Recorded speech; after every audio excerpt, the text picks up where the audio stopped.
through renovations, you can create wealth, and it's not overnight, but it is possible. You do have to be diligent and engaged. You can learn lots of things. We're happy to learn, and we're happy to be quick about it. And I think that, take the learning. How does that affect our decision-making criteria? Let's make decisions fast. Let's fail quickly. Let's learn quickly. You're listening to the She Renovates podcast. You're listening to She Renovates, the podcast for women who want to renovate to create an income and a life they love.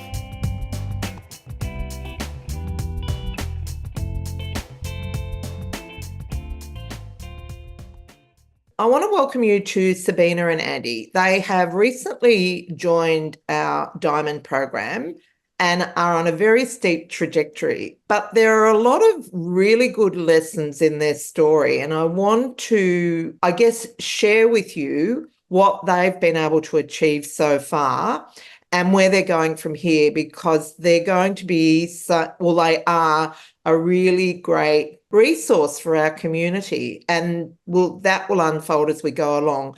So welcome to you both, Sabina and Andy. Thank you so much, Bernadette. We are so honoured to be on the podcast. I have been listening since the beginning. So this is just amazing. Thank you. Yes, thank you, Bernadette. It's a pleasure to be here. Thank you. And thanks for coming and sharing your story, because it's really important to, a lot of people, renovators, don't like talking about their story because they, lots of reasons, but imposter syndrome being one of them.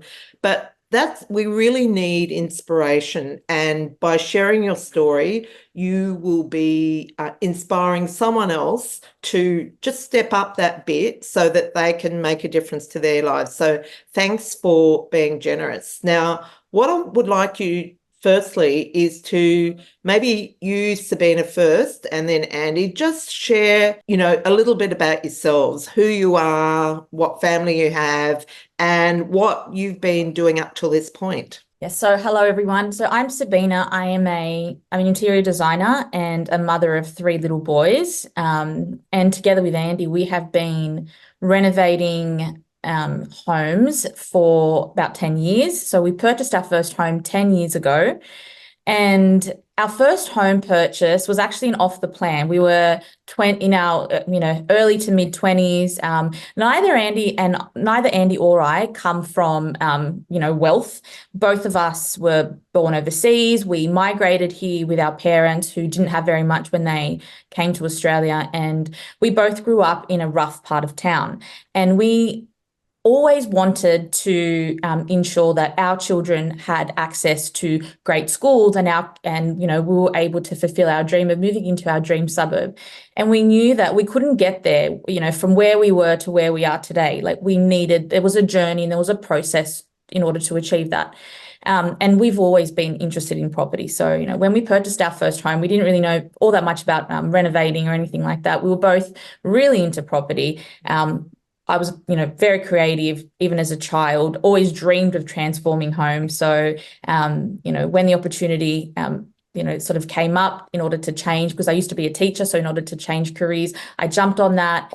And, we've been renovating ever since. So first purchase was actually an off the plan, and we kept that for a while. But that gave us a taste of renovating, and it gave us a taste of builds. And I remember spending days and days just going to the site, chatting to all the trades, understanding the ins and outs of how it all worked, and I just couldn't lap up that information enough. I just loved it so much. They thought Sabina worked for the building company. They did, because she looked like a fully fledged project manager, rocking up with confidence on site. Excuse me, pardon me, open that gate. Right? Hey, listen, those tiles, they're not the one. Don't put them up there. And then they had to make all sorts of phone calls and check off, and rightly so, they were putting the wrong tiles in. So she kind of saved the building company some time too. It was really great to see, actually.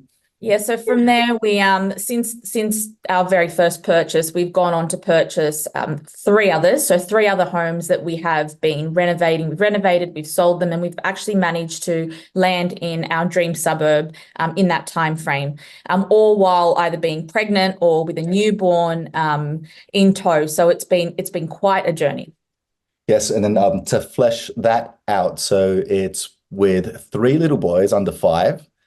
And I'm not sure what is more complicated to manage, the Reno or the three little boys under 5. But it's definitely a good experience to have the whole family involved in the journey. So I might as well give my my view on our journey as well. So I'll introduce myself. Hi everyone, I'm Andy. I'm Sabina's husband. We've been together since we've been about 20 years of age. Sabina didn't get a buyer's agent to choose me, but she did have her sister do a good due diligence check. So she's had that strong commercial background to analyze the forward the forward forecast, the forward purchase. So great purchase, good value, great potential. So I think she did quite well there. When we purchased our first house and land package, even though it seems as though everything is done for you and you don't get involved in the project management, we took it upon ourselves to use it as a learning opportunity. So we were there having to scout out our block of land because there's lots to choose from, right? So even there, you jump on the internet and try and find the knowledge that you need because you don't have that, you have that skill gap, you have that knowledge gap. I hadn't come across yourself, Bernadette, so we were kind of picking things from the YouTube wormhole, even looking at the United States as market to see how they do it. And of course, things are very different in different markets compared to the Australian market. So it was a real good learning and to see how a building company does it, how they operate. It was good to see as well that we enjoyed it. It was nice to see Sabina really energized by the selection process. I think the poor lady who was managing the selections found her match when she was trying to commit Sabina into certain choices. And Sabina was like, no, this is my choice. I have to use these finish-ins. And also it encouraged my flair to become the Minister of Finance because I needed to hold those purse strings quite tightly because Sabina was with the strategy of beautify and awe. But for me, it was a shock and awe when I was looking at the budget. So I had to kind of manage I thought that we'd be there for a lot longer than what how long we actually ended up in the home. So I thought it would be like our 10-year, purchase, which it didn't end up being. Yes. So through that time out, we continued our renovation journey. We renovated another 3 properties. About midway through the journey, we came across yourself and we realized that it was a good idea to seek the education and, close that knowledge gap that we had. And I think I mentioned to yourself when we were listening to some of your podcasts, when we also completed your Renovation 100K program, I could feel myself turning red, as in blushing with embarrassment for some of the things that we did not do, the mistakes, or looking at it now, feeling a little bit naive, right? Basic things like not getting 3 quotes from trades, right? Paying large cash deposit, 50% cash deposits to certain trades, getting ripped off by Rufio, the roofer, who ran away without deposit. So lots of learnings. We tightened up the process, even things like the specialists that you need on your team. So I used to think of them as a cost, but learning and completing the process end to end. So from purchasing all the way through to renovating, through to selling. To me, I'm a big believer in specialists because they do it every day. They've got a lot of knowledge. They've got economies of scale. So when we thought we were getting our 10% Bunnings discount, right, the builder could still get the timber at a better price because they buy it in bulk every day. They don't have to, adhere to the minimum order quantities that you do. So working with those specialists for me just started to see the process from a higher level. And because it's your own project, you have to take financial accountability for it. You're like the CEO, you're the CFO. You need good information, and then you're using that to make good decisions or as best as you can. So, yeah, look, for us, we've really enjoyed the process. Right. I think the thing that has really struck me about you, even the first time I met you, which I think was at She Renovates 2022, was your absolute thirst for knowledge and like you ask so many questions, and that's so awesome because you're going to get to where you want to go much quicker with that natural curiosity. And so I'm really, really impressed, and I think that you're going to do, I know that you're going to do really well. So so I am going to ask you about but no, I'll hold that off. Do you want to just walk us through, as I've said many times, I love the strategy of climbing the property ladder because it's a very effective way to build an asset base using your renovating in order to get there faster. So I love what you're doing, and even after renovating for 40 years, I am still doing it. So obviously an advocate for the strategy. And so you've done, basically you're buying your fourth or fifth? Fifth project, right. So do you just want to walk us through? So for those who are listening, you're going to have lots of eye candy from this episode because we'll post Sabina and Andy's before and afters. But do you want to just roughly talk us through the figures, what you bought for, what you sold for, just roughly? We won't get too in depth, just so we get an idea of the transition. Sure. So our first actual renovation, our very first home purchase, we purchased that. This was peak COVID. So this was when we decided, enough's enough. We actually have to get started on this for $985,000, and we sold it for $1.56 million a year after. Right. So that uplift was about $325,000. The one after that, we purchased for $1.55 million. We spent about $400,000 on the renovation and sold for $2.275. So that was a $225,000 uplift. And then the last one we had purchased for $1.675, and we just sold it for $2.65, making about $330,000 from that. That was a large renovation, the last one. I feel like they've just gotten more and more complex as we have sort of progressed. And we've learnt so much on the journey. Every single home you think and then something else happens and you're like, right, okay, I've never come across this problem. I've never come across that problem. And I think that honestly, being in the Diamond program, I can see the value in that now because you have other people that you can ask. And there's other people that are in that renovating journey with you. So you don't feel so alone in trying to make decisions. And, quite often you might come across a problem, but somebody else has, and, they'll be able to share a different perspective that you may not have ever, you don't understand, or you just didn't see it in that way.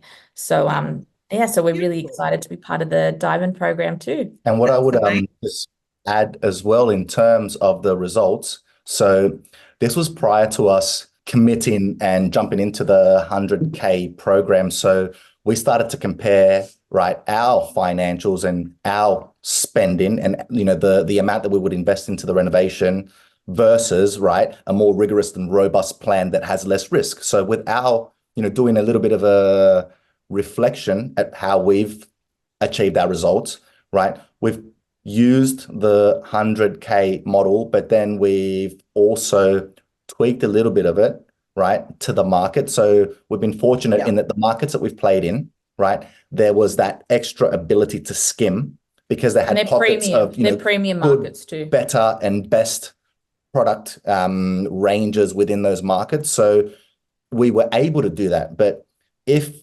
that doesn't lend itself in that market, right, then you could put yourself at risk. And that's really where, we'll talk about it a little bit later, but where the 100K program for me was an awakening to say, okay, you're managing this as a business, right? And you're in the business of turning a profit. You have to manage your risk, right? It's not to say that these ventures are without risk, because they are, but you can absolutely manage that risk. How? Getting specialists, having a rigorous plan. And this is not mine. I'm borrowing lots of things from. You might have to infringe me for copyrights, Bernadette. I'll put. Seriously, I couldn't pay you to say this, Andy. You're a fantastic advertisement. Something that I noticed, like you've just been showing me one of the properties that you're looking at for your next project, and I noticed that it is more cosmetic, and I think that's there's a lot of opportunity there, particularly in those suburbs, with not really sort of going too heavy on the floor plan changes, but just really going for properties that are really old and tired. Yeah, because I personally think that the ideal age for a renovator is around, say, 20 to 30 years. And I think that sort of age that you're looking at, would that be correct? I think so. I think that that's the Yeah. sweet spot in properties. Like that's what we found. The very first property that we actually renovated, the one that turned, I would say, the greatest profit for the amount of money that we actually put into it. It was it was early 2000s build. I think it was 2001. And Cosmetic renovation. And it was an easy, good floor plan, easy. It wasn't, it gave us the least amount of headache. The second one that we took on was a 1970s, very large home. It was the outside was just a schmozzle, but the actual construct, it was a brick construct, but internally it was a steel frame home, and we did move walls. So the carpenter loved that. Yeah, that presented its own just cost. There's just extra cost basically. Yeah. The last one that we did was a post-war. It was the oldest, so post-war cottage, and that was a nightmare. That was I nicknamed hard. I nicknamed that one the horsehair, because it had. Oh yeah. Yeah, you know what I'm talking about. So I do. I decided to get all DIY, roll the sleeves up. I'll take these walls down. Don't you worry about that. We'll save some costs. And we ripped into it with my father and my brother. And that horsehair is strong as steel. It is titanium. It's like that material on those cakes, the wedding cakes. It stays together. It does not break. You'll hammer. You'll see little eggshell crackings in it. You can see the horsehair, and that stuff's durable, right? And we were taking down the ceiling, and it was all hanging by probably one small spot. And I could not believe it still hadn't come down. So anyway, that's the old horsehair cottage that we purchased. Yeah, so definitely, if you can find a home that's that 20 to 30 years old, that is the sweet spot. That's I feel where most people, especially if you're starting renovating, I think that you would feel more comfortable and confident taking on a house of that age, rather than a really old house or something with a heritage overlay or things like that. So definitely, yes. Yeah, and technically speaking, you shouldn't encounter asbestos in a house that age, which is always a relief. Absolutely. Yeah. And so it's so getting them to look good is pretty, it's not so much work. Yes. So what would you say has been, I guess, the nastiest thing you've come across since you've been renovating? I think the nastiest, look, the horsehair was pretty bad. We have come across, I would probably say, waterproofing and issues with water. So our second home that we purchased, there was this persistent leak from the roof that we had actually painted the ceiling, and it kept puddling in a certain spot, and it was we couldn't understand what was going on. We had someone look at the roof. We didn't know where this issue was coming from. It actually ended up in the electrical, and it short-circuited all the electrical to this house. One day I was at home, Andy was away, and I was with I was 4-year-old at the time and a newborn baby, and I was without power in it was pouring down rain, storm, no power. I thought, what am I going to do? It was pretty bad. I would say water issues, that's been a big one for us that we've come across multiple times. Dealing with trades, there have been some trades that have been really shifty, and it's been very hard, especially I would find the days that Andy wasn't there, if I'd be on site, they'd go, oh, great, there's a woman there. We can pull the wool over her eyes, and, she doesn't know what she's talking about. They'd try really, really hard to convince me of something that I knew was wrong, and try and get away with it. So I'd be on the phone to Andy saying, hey, they said this, just really, I think just having to back yourself as a woman in this industry is so important. It is so important. Our very first renovation, we came across a plumber that told us that we couldn't have the pipe had to have a pipe. It needed to be exposed from the sink. He could not recess it. He could not hide it. If he were to recess it and have an unexposed pipe, it would mean all manner of coordinating special construction unit to come engineer and also he told us all sorts of things. We ended up going to another That's when plumber. we didn't know. We actually didn't really have much knowledge. And so we believed him, and we were really scared. So we did call up another plumber. And it was such a cheap fix in the end. It ended up being I think it was less than $1,000. This other plumber moved it, no problem. But I think that's where having the 3 quotes is so important, not just trusting them, straight away. Also, we had that roofer that ran away with our money. We've come across all sorts of problems on the build, all sorts. I can think of a few. So for me, it was at the time as well, where we were less experienced, right? Not realizing we had brought a steel framed home, right? So that one, when they were going to remove a mere structural wall, added a lot of time to the poor carpenter because he's not used to working with steel, right? So he was often making the joke, oh, it'd be nice to work with some wood at some point in time. That'd be nice. And of course, that stuff, it's hard to dispose of as well because it's just not as flexible. So you can't just chop it as easily and throw it into the skip. It takes up a lot of your skip space. And again, me being the Minister of Finance, I'm looking at all this air gaps saying, what are you doing? You're killing me. And then at that point in time when we were renovating, what was really scary or ugly was it was during the pandemic. So as in COVID was a new thing for us and you couldn't have trades come in, right? There were all sorts of lockout rules for suburbs. Our trades weren't from the area. We were having a meltdown. I was losing hair.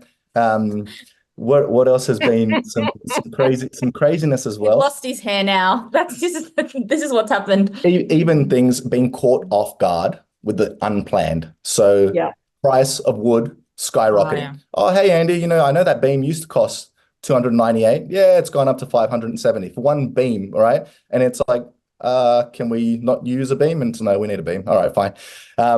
But we've been caught out on those unplanned things. Even as well, in terms of the ugly for me has been, I thought I could DIY. I thought I could go in there and really save on costs by painting myself or getting my friends and my family to come and help me paint. For us to do the landscaping, and you definitely gain a big respect for all of the trades, because I often used to think, oh my goodness, they're slow. What are they doing? They're slackening off. But then when you're doing the landscaping and shoveling 9 tons of dirt from the front to the back because you've got access issues, you really get an appreciation and a sympathy for the poor people doing this work, because it's not easy, it's hard, it's time consuming. And sometimes you can get an owner who is putting the pressure on as well. So you develop an appreciation for it and an empathy, I suppose. You learn lots. So yeah. And so what about with the little ones, the children? Like, that's a pretty tough gig to be moving houses with a young family and renovating and building a business. So, and Sabina, you're still running your interior design business. Yes. Tell her about things from the hospital while you had just given birth. Yeah, so this is my last baby that I gave birth to. I think it was that afternoon that I had the baby, and I had trades ringing me. I was cesarean. I was out of it. I had a cesarean. I was completely out of it. I was on all sorts of drugs, and they're ringing me, asking me about decisions and what do I do. And I had to just switch on and go, right, if I don't get this right, there's going to be problems. And we're project managing, and I project manage basically. So I had to really switch on, get my head into gear and just move on with it. I think that I have developed very, very thick skin through this. And you just get on with it. I think I keep our goal as the center of everything that we do. And we do this for the boys, and we do this for them. We do this for our family. As I said, we have not come from money. We have not come from wealth. We've really had to build our own wealth, and we've struggled, and we've had to work very, very, very hard to get to where we are, and to afford our children a lifestyle that they have, the holidays that they take, and the things that we have now. And I keep that at top of mind with the boys.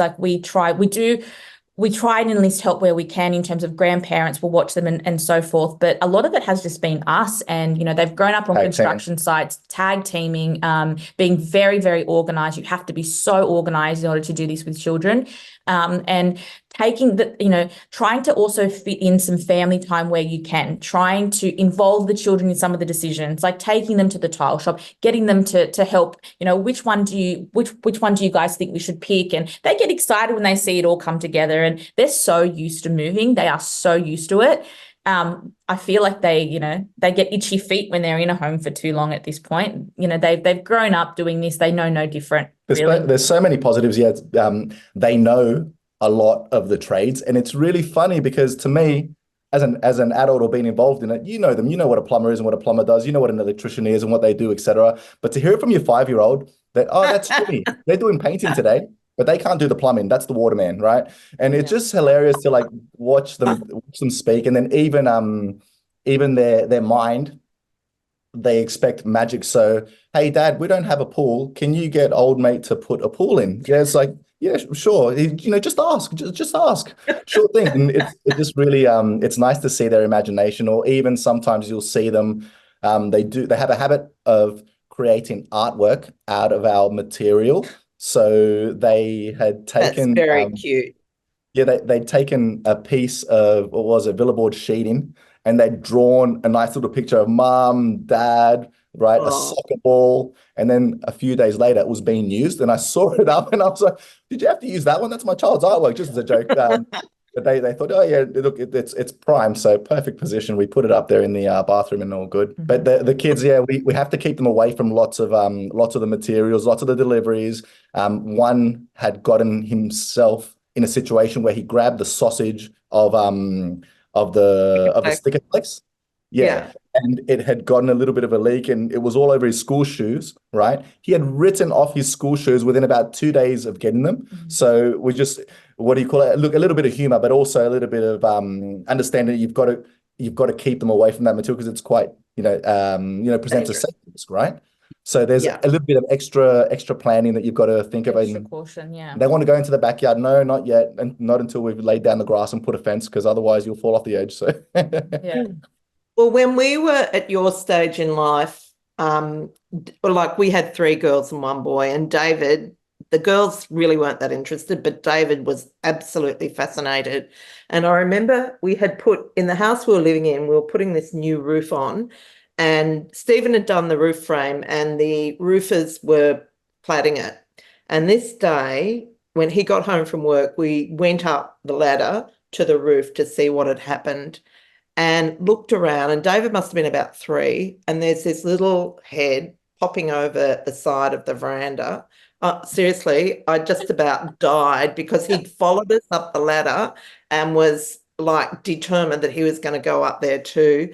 And I was petrified he'd fall, but anyhow, no, he didn't. He survived it. And yeah, we had lots of little incidents like that. So I know, it's sometimes it's a bit scary. yes, and they're boys, so they're interested in anything that goes bang, Absolutely. hammer, or even they looked like they were starstruck when they saw the nail guns. What's that? Yeah, oh my God. They love all the construction noise and everything. They just absolutely like lap it all up. Even when they're playing with their Legos, I'll hear them talking. Oh no, it's got to have a strong foundation. So That's how you know they've been in the game forever, since they were born.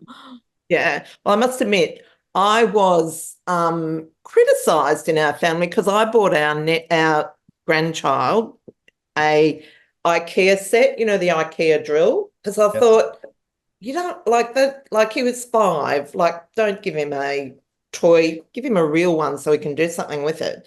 But I must admit, when we're in Echuca, he was fantastic with that. Like, was stripping off cladding off the walls, had his drill, you drill reverse the screws out. And so, yeah, it's good for them to learn those skills if they have an interest in it. Absolutely. yeah, definitely. Yeah, broadens their mind. Yeah. So what's your goal from here? So obviously another PPOR, but what's next? So I think I'll get Andy to speak about the business in a minute, but in terms of our PPOR, we are looking at staying either in our area or moving into the Northern Beaches. We love where we live at the moment. Schooling is so important to us, and it'll probably be a longer term PPOR, but we'd also love to expand and purchase more property and hold on to property. I think that's one of our main goals. And we've got big business goals. I'll get Andy to discuss that. Yeah, lovely. Probably where I'll start is to one of your first questions, Bernadette, about I can't remember exactly what the question was, but for me, what I wanted to sort of say is that what's important for us and why we believe as well in renovating for a financial outcome is because, as Sabina mentioned, our kind of origins, as she said, are humble origins, and we've always wanted, right, to create a better future for ourselves, a better future for our families. We've often tried to research what it means, what wealth means, what money is, to be able to speak it in clear terms and say, this is what we want to achieve. And what we want to achieve is we want to achieve time freedom, right? So get more of that time back, because at the moment, feel as though your time is mandatorily spent here and there. So it would be so nice to be the masters of your own freedom. And where we saw the renovating piece, right, as a vehicle to create that wealth. And jumping into it, we were all starstruck watching shows that are on TV, all the popular ones, the ones that get a renovation done in one day, which I know is completely unrealistic. no chance. There's my little grievance. No, but what we came to understand is that through renovations, right, you can create wealth, and it's not overnight, right? But it is possible, right? You do have to be diligent and engaged. So it's got to make financial sense. You've got to manage it well. You've got to understand, right, what you're trying to achieve. But it is possible. It is achievable, right? You can learn lots of things where, humans can learn absolutely everything. Like you said before, we are really passionate about learning. So for us, if we don't know something, have just gotten comfortable with saying it's okay if we don't know. Find out. Teach us. We're happy to learn, and we're happy to be quick about it. And I think that, take the learning. What does that mean, right? How does that affect our decision-making criteria? Let's make decisions fast. Let's fail quickly. Let's learn quickly. So anyway, with that piece aside, so where we have moved into is I have worked for over 20 years in corporate retail. So I've held roles in advertising, in buying, in category management. And what I've done is I've used data, analyzed the data, and use it to make commercial decisions. So that simple equation of what does something cost? What are you going to buy it for, right? What are you going to resell it for? What does that equal in terms of net profit? And that's sort of what I spent 20 years doing, right? Then we have gone on this renovation journey, and we've done multiple renovations. So those two things marrying together for me was a natural progression. So I've entered the buyer's agent sphere, right? And in the buyer's agent sphere, what we're seeing lots of questions about renovations. Why? Because people find their home, right? And they want to transform it, right? For various reasons. Some, it's just their family home, right? So it's an owner occupier, and for them, top of mind is livability, right? Whatever that means, because it's personal, whatever it means to them, right? It might be wanting to find a certain type of property, a certain floor space to fulfill their family needs. I know for us, we were never planning on having a family of 3 boys. But now looking at that forward horizon, you can see how someone who's at the beginning of their renovation journey, you might ask that question to say, have you thought about where you might see yourself in 5 years? That 2-bedroom apartment, right, in the inner west, close to cafes, might be good for your lifestyle now. What about a 5-year horizon? What about a 10-year horizon? Just thought starters. Anyway, but some people want to renovate for their livability and owner-occupier reasons. Some, right, are investors, and they don't even know that they need to renovate because, again, one of the learnings that we've taken is that as an investor, what's important to you, right? Cash flow, right? Yield. And through renovating, it's a strategy where you can increase your cash flow, right? So as long as you're managing how much you're spending, right, and what's coming in, you can actually not need to, perform a health check on a property that's not working well, have to sell it off, right? Write it off. It's a bad performing property. Well, there's a case for analyzing it and seeing if you can leverage the asset you've already got, increasing the cash flow. I mean, there's lots of advantages, right? You don't have to incur the transaction cost again of purchasing a property. Apart from as an investor, and again, this is not from myself. This is things that we've learned through yourself and your program, Bernadette. But there's the high equity strategy where through a renovation, you can manufacture capital growth for a property, right? How you can do things like increase the floor space, as all of the listeners would kind of heard you speak about. But again, so I think that ultimately, right, what we've noticed is there's a gap in the market. And where the gap is, right, someone may want to have a complete end-to-end service, right, where you select the right property. I think that's the main thing too, is that like what we've found is if you can get the property right, if you buy the right asset at the right price, you are almost guaranteed to make money. If you buy a poor performing asset, could it could be the best house on the worst street. You don't want that. You want to buy the worst house on the best street, because there's a gap between where it is now and where, it could actually be at a future date. Should you put some, renovating, sort of change the floor plan, do something to it to get it to that level. So what Andy, and I've, listened to Andy as a buyer's agent say this to me over and over again, is, I've taken a client into this house, but they just can't get their head around all the renovating that this house needs. It's a great home. It's a great asset, but they are just overwhelmed with, how do I do it? I don't want to have to go and speak to a builder, an interior designer, and so forth. It's just too overwhelming for them. So that's the gap that we found, is that you may find someone a great property, but it's that next stage that they're really sort of struggling on. So we've decided that Andy's actually branched out now as an independent buyer's agent, and we are offering a service where we marry up both the buyer's agent service and the interior designer into one package. So when a client is ready to purchase a property, they have complete access to myself in order to come walk through the property and give them a vision of what this property can be, and actually have another set of eyes, and an interior designer, but also an interior designer that has a background in renovating. I think that's the important thing, because I understand there's some clients that, it may be their home that they want to live in forever, and that's great. And so when I walk into that property, it'll be with a certain set of eyes, versus somebody's going in and saying, I'm actually an investor, but I'd love to create, maybe it might be like a quick turnaround. Well, I'll be able to go in there and say, okay, so looking at this floor plan, this is what you can do. This is how much it's going to cost.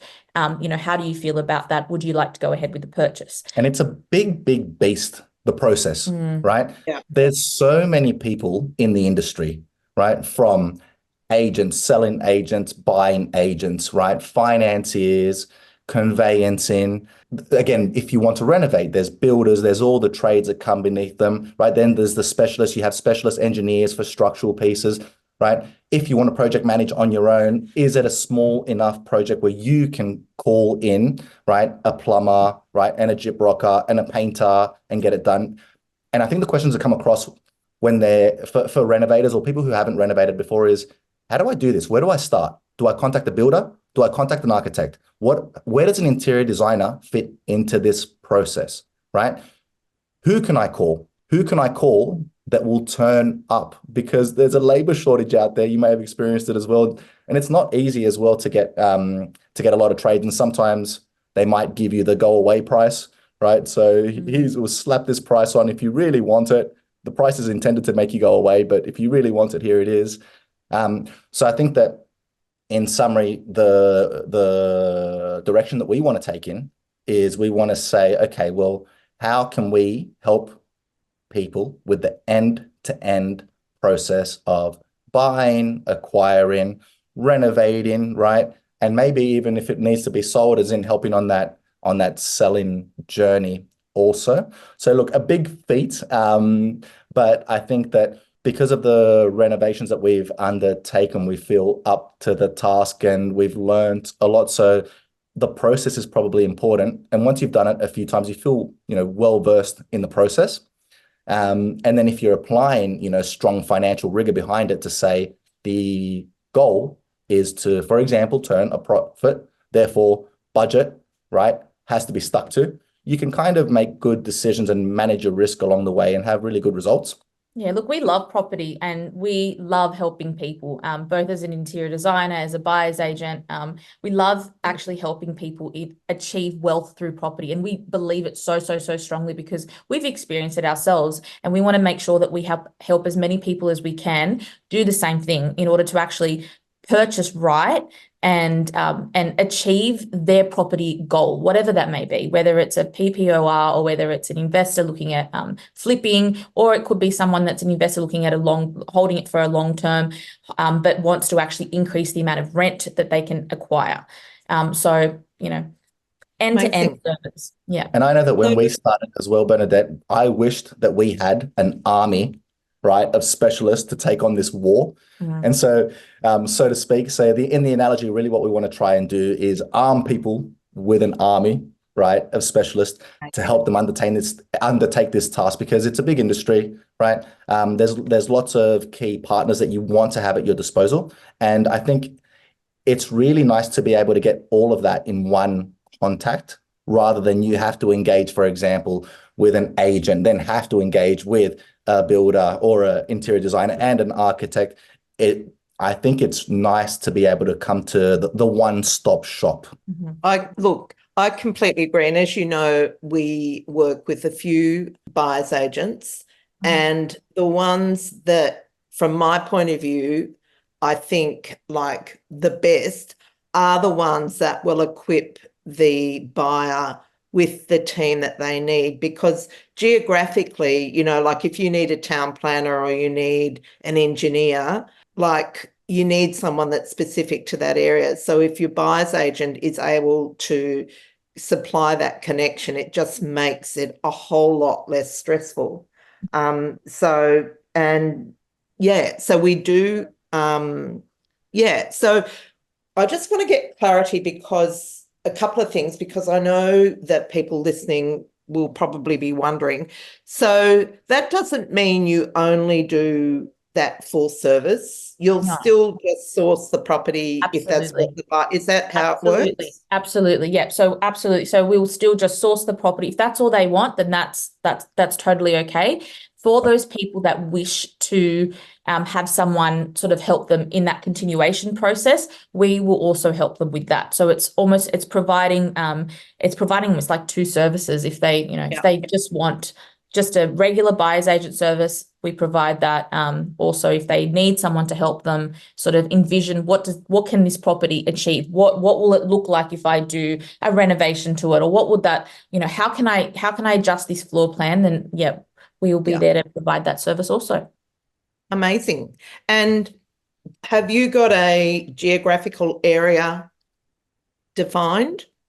Yes. So our geographical area is the Upper North Shore, and we're starting My old stomping ground. Yeah, old stomping ground. So you know well. Yeah. And then amazing. We'd also like to dabble a little more in the northern beaches. We've done some business also in Castle Hill. So that's where our old stomping ground is, in the hills area. So those are the three areas that we would call our focus areas. But as a buyer, Andy has worked in the inner west, also in the east, and even beyond. He's even purchased in the Central Coast. So, Sydney wide.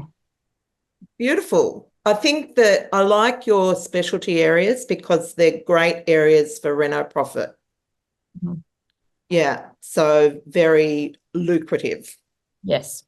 Which is great. I guess the comment I want to make is around getting leverage. And I think your story has demonstrated this. When you start out like in property and renovating, really all you have is your job and what you can do yourself. So you do everything, like you do as much DIY as you can to get you to a certain point. But once you get to a critical mass, then you're starting to look for ways of like getting ahead faster. And I think even your change in career, Andy, is really taking you down that path around getting leverage. So from your skills, you've invested in training and you've learnt the skills you need to make a profit from renovating. And now you're incorporating that in your business to actually give it wings.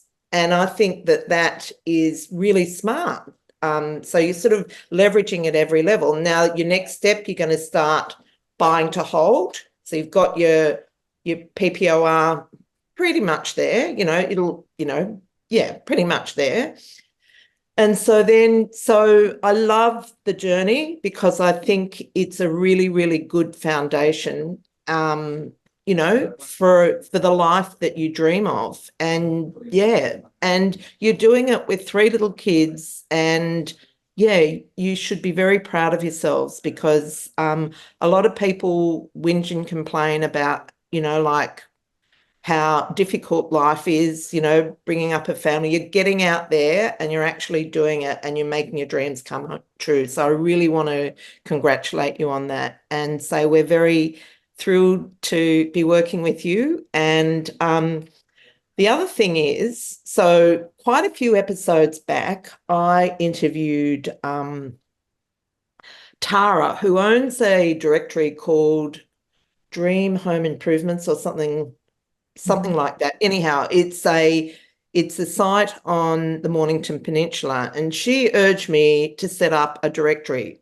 And so we are now doing that. So we're right now putting that together. So we're going to be able to list your business as a directory so that when people come to the She Renovates website and they need a buyer's agent in the Sydney area, then they'll be able to come and see what you are offering, which will be, I think, a step forward. Oh, lovely. Amazing. Thank you, Bernadette. That's lovely. Yeah.